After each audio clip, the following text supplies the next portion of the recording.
Welcome back. Happy spring. When I'm filming this anyway, it is very close to the spring equinox, so it seemed apropos to go outside and enjoy making the intro out here. Really quickly, before you watch these videos, I wanted to note that I have had some technical difficulties, which is why it's been a while in part. Whether that was my phone storage or the cord I was using or the editing software or the tripod, it's been really hard to make videos, but a lot of those are sorted out now. And I just wanted to note that I filmed these next two videos I'm going to upload. That for you might be this one you're watching and the one before it, or this one and the next one to come, depending on which one you've clicked on. Those were filmed in the fall of 2024. I was filming them for Vlogmas, and obviously it is no longer December, it is almost April.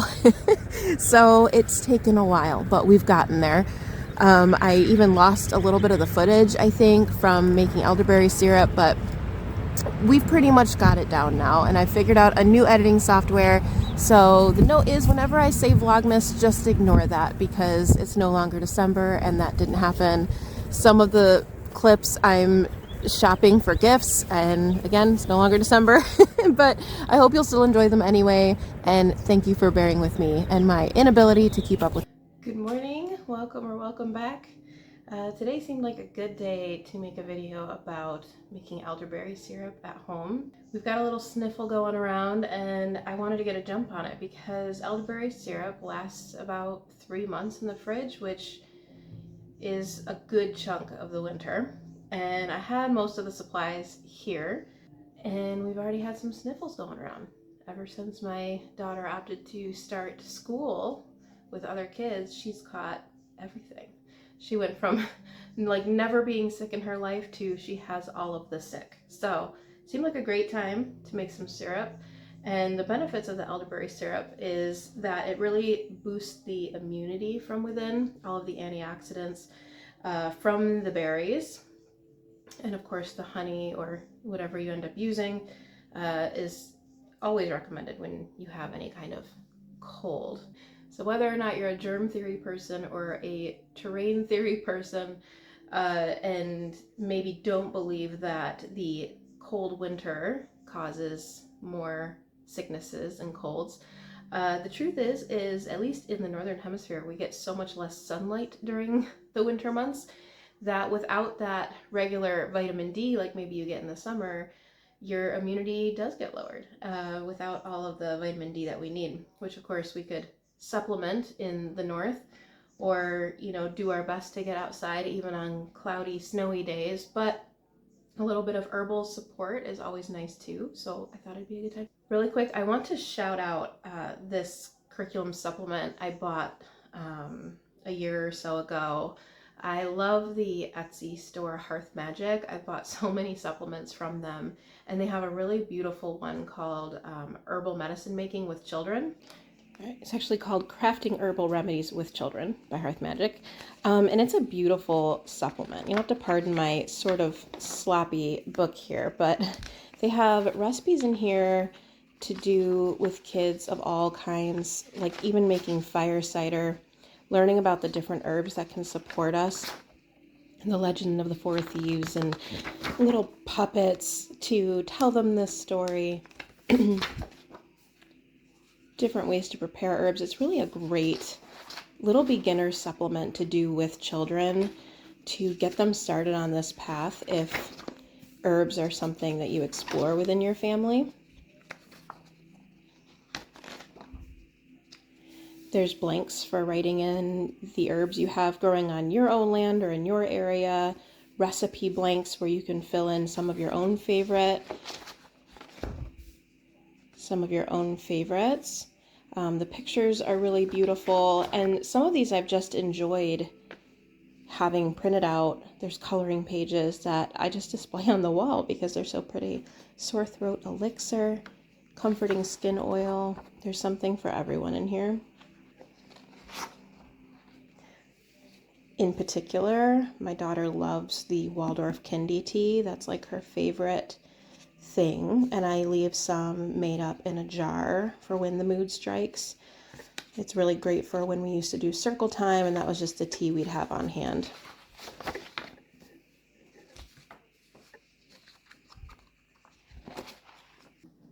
So I highly recommend the Hearth Magic Etsy shop. If you haven't visited before, if you want something like this among many other different kinds of supplements, not sponsored, just a regular customer. And here's the elderberry syrup that we're just going to reference. No matter how many times I make something or play around with a recipe, not only do I never follow the recipe like you're supposed to, and I make my own creation, but I can never remember how to make something. Like how many parts to how many parts is just not my forte. So I always pull out a recipe. Like it could be for pancakes. I have to pull out a recipe every time. So that's my fatal flaw. But so this particular elderberry syrup calls for a cup of dried elderberries to 2 cups of filtered water.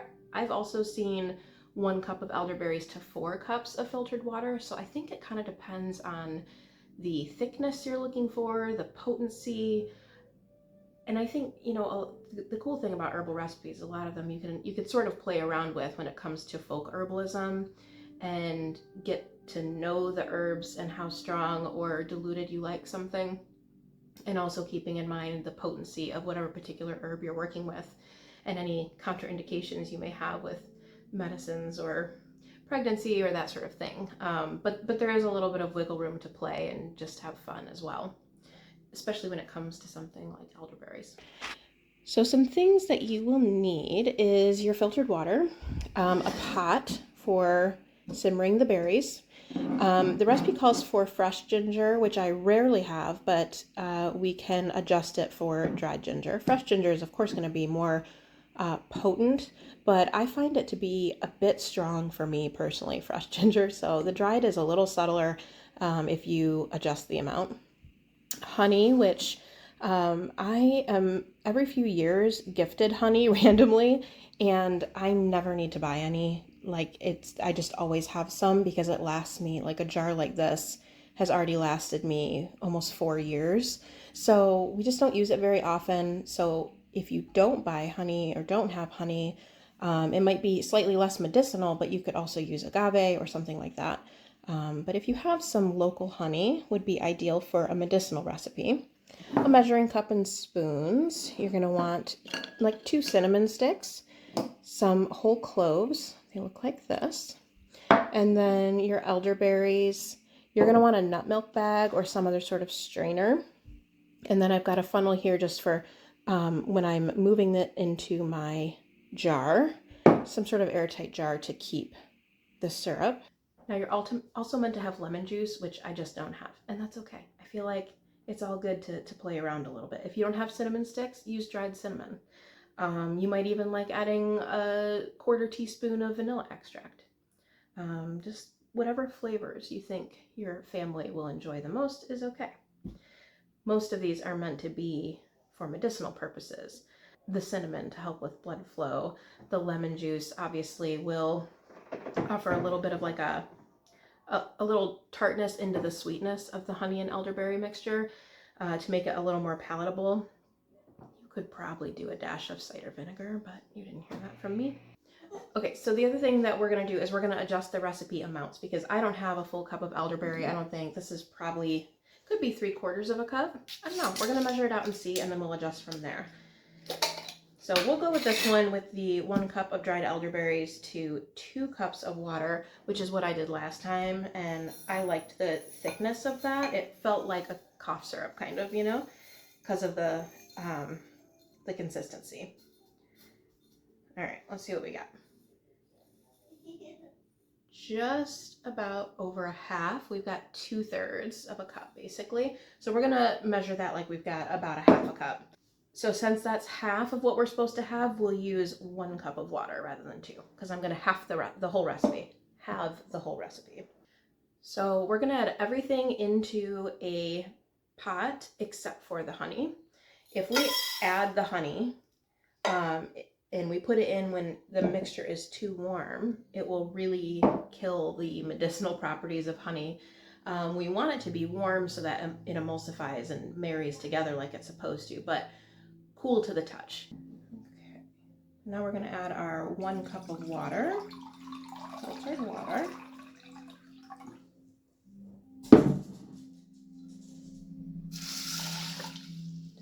elderberries. I'm gonna add just a splash more since it was actually a splash over a half a cup. We're just eyeballing it. We're just gonna have fun. So now with the ginger, I feel like you want to use at least a third of the amount if it calls for fresh and you're switching to dried in any recipe. So if it's like a tablespoon of fresh ginger, I would use not even a whole teaspoon of dried ginger. We're just gonna eyeball a little teaspoon in there.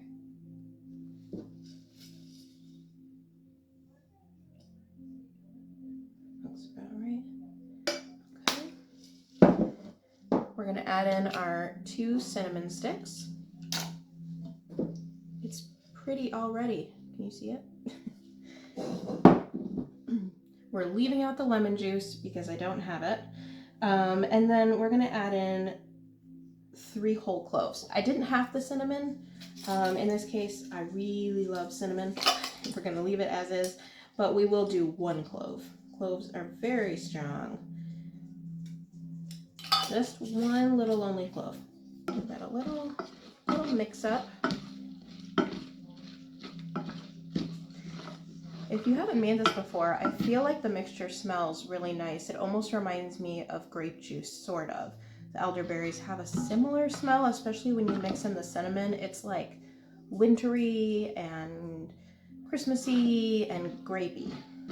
Okay, one of the last steps is we're gonna put this on the stove, bring it to a boil, and then we're gonna let it simmer, covered, for about 20 minutes to really get extract all of the antioxidants and the goodness from the elderberries, from the cinnamon stick, the clove, all of that.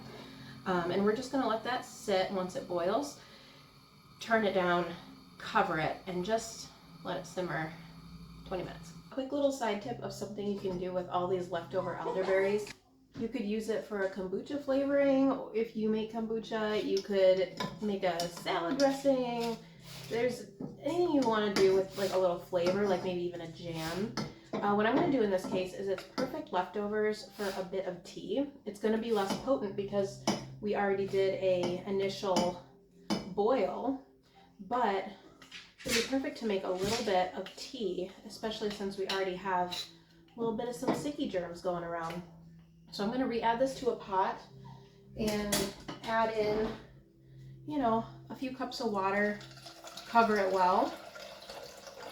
You could, you know, just steep little infuser of the berries in some kettled water, kettled of herb.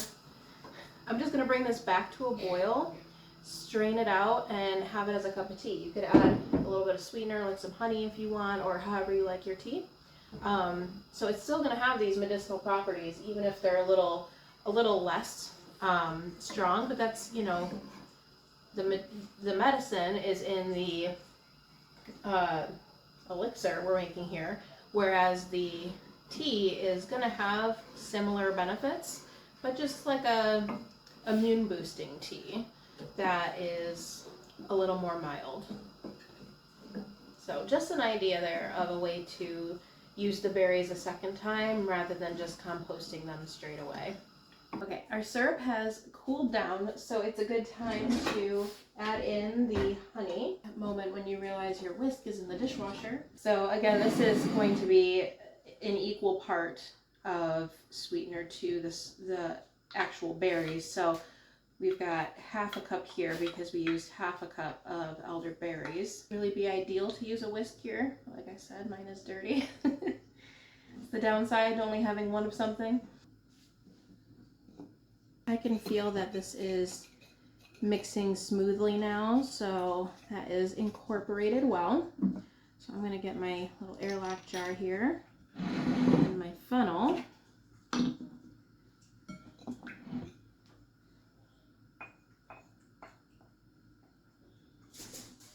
Now this will get stored in the refrigerator. It'll last 2 to 3 months. I'll probably need to make more than this since I only had half a cup. If I had done 1 cup of berries to 4 cups of water ratio, it would obviously have made a lot more. Not necessarily quite as strong, but this will last a good long time, especially if you don't remember to take it every day like me. But Remember that for children a year and under, babies is contraindicated to give them any honey because of the risk of botulism in your honey.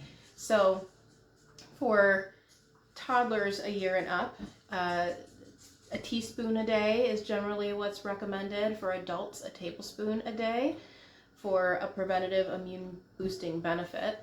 And then if you were to actively be unwell, have an illness, be sick, you would take a teaspoon or two every about 2 hours when you're acutely sick. And that can help really work all the gunk out.